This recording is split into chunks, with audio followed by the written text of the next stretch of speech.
تمہیں کرکٹ کھیلنے میں بڑا مزہ آتا ہے، اسے جھوٹ بولنے میں بڑا مزہ آتا ہے، تمہیں مجھے پریشان کرنے میں بڑا مزہ آتا ہے۔ ان جملوں میں ہم کہہ رہے ہیں بڑا مزہ آتا ہے، یعنی ہر سینٹینس میں بڑا مزہ آتا ہے بار بار ریپیٹ ہو رہا ہے۔ اس کے لیے آپ کو یوز کرنا ہوگا انگلش میں انجوائے۔ انجوائے مین بڑا مزہ آنا۔ آئیے کمپلیٹ اسٹرکچر سمجھتے ہیں۔ Let me explain subject plus enjoy plus verb plus ing plus other words, یہی وہ فارمولا ہے۔ آگے ڈیٹیل سے سمجھاتا ہوں مثالوں سے۔ Here are some example for better understanding۔ تمہیں کرکٹ کھیلنے میں بڑا مزہ آتا ہے۔ You enjoy playing cricket۔ You enjoy playing cricket۔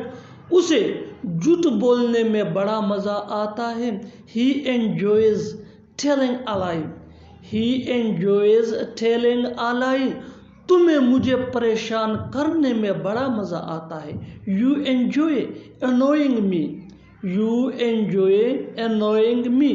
تمہیں کھانا پکانے میں بڑا مزہ آتا ہے۔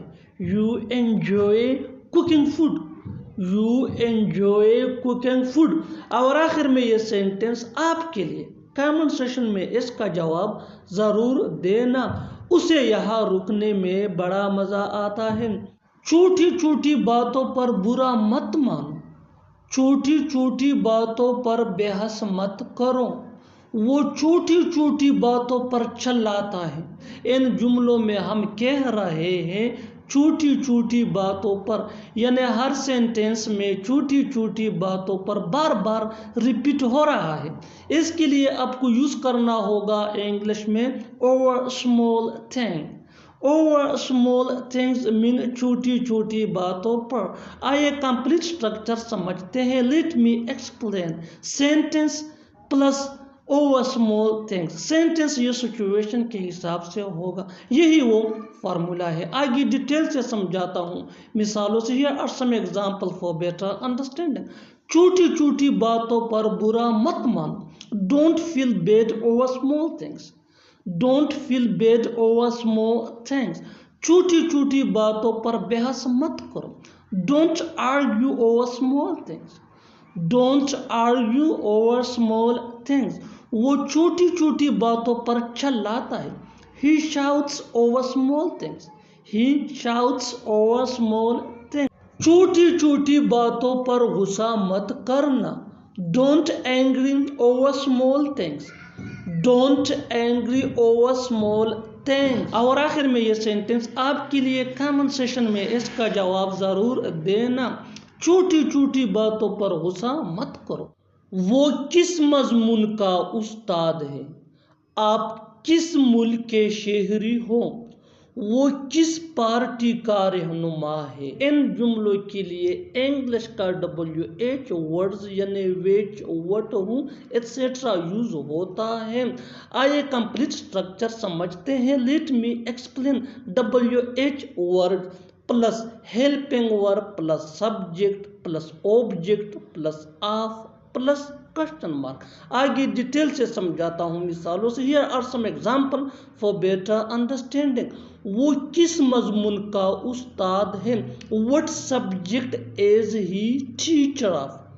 What subject is he teacher of؟ تم کس ملک کے شہری ہو؟ Which country are you citizen of؟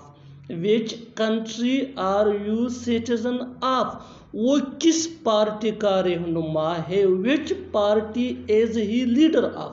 Which party is he leader of؟ Which یہ WH کوسچن ورڈ ہے۔ تمہارا بھائی کس کلب کا ممبر ہے؟ Which club is your brother member of؟ Which club is your brother member of؟ اور آخر میں یہ سینٹنس آپ کے لیے کامن سیشن میں اس کا جواب ضرور دینا۔ وہ کس ملک کا وزیر اعظم ہے؟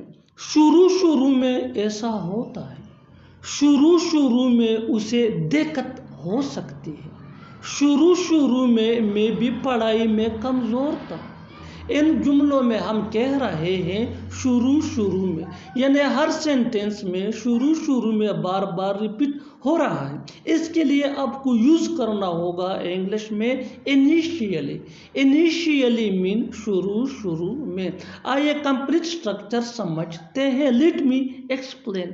انیشیلی پلس سینٹنس یہ سچویشن کے حساب سے ہوگا. یہی وہ فارمولا ہے. آگے ڈیٹیل سے سمجھاتا ہوں مثالوں سے. Here are some example for better understanding. شروع میں ایسا ہوتا ہے. Initially it happens. Initially it happens. شروع میں اسے دقت ہو سکتی ہے. Initially he can find difficulty. Initially he can find difficulty. شروع میں بھی پڑھائی میں بہت کمزور تھا. Initially I was also weak in study.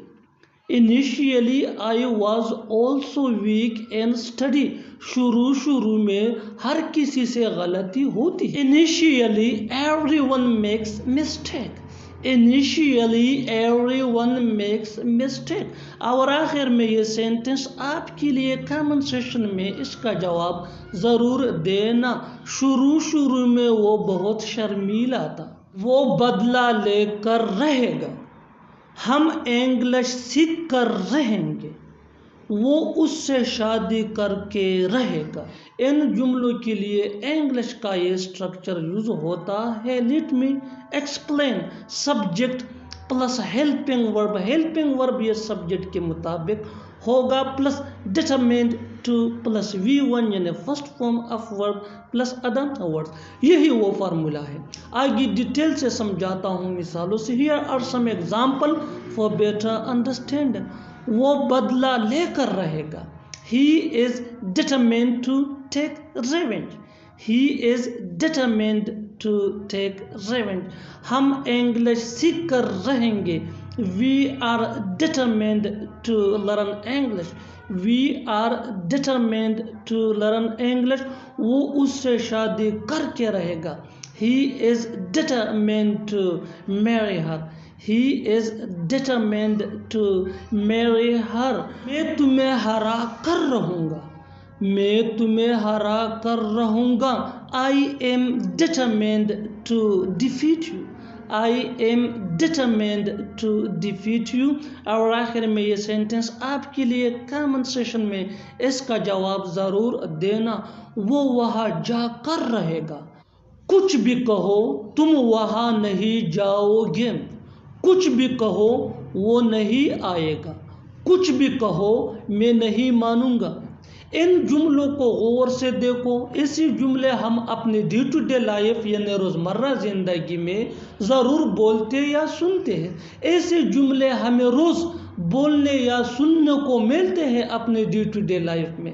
ان جملوں میں ہم کہہ رہے ہیں کچھ بھی کہو یعنی کچھ بھی کہہ دو. کچھ بھی کہو ہر سینٹینس میں بار بار ریپیٹ ہو رہا ہے. اس کے لیے آپ کو یوز کرنا ہوگا انگلش میں whatever you say. whatever you say mean کچھ بھی کہو. آئیے کمپلیٹ اسٹرکچر دیکھتے ہیں. Let me explain. whatever you say plus Cama plus sentence یہ سچویشن کے حساب سے ہوگا. یہی وہ فارمولا ہے. آگے ڈیٹیل سے سمجھاتا ہوں مثالوں سے. Here are some example for better understanding. کچھ بھی کہو تم وہاں نہیں جاؤ گے. whatever you say you will not go there. whatever you say you will not go there. کچھ بھی کہو وہ نہیں آئے گا. whatever you say he will not come. whatever you say he will not come. کچھ بھی کہو میں نہیں مانوں گا. whatever you say I will not convince. whatever you say I will not convince. کچھ بھی کہو وہ بہت اچھا ہے. whatever you say he is very nice. whatever you say he is very nice. اور آخر میں یہ سینٹنس آپ کے لیے کامن سیشن میں اس کا جواب ضرور دینا. کچھ بھی کہو وہ تمہیں نہیں بتائے گا.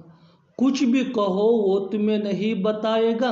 Subscribe to English page for more advance English sentence structure. Thanks.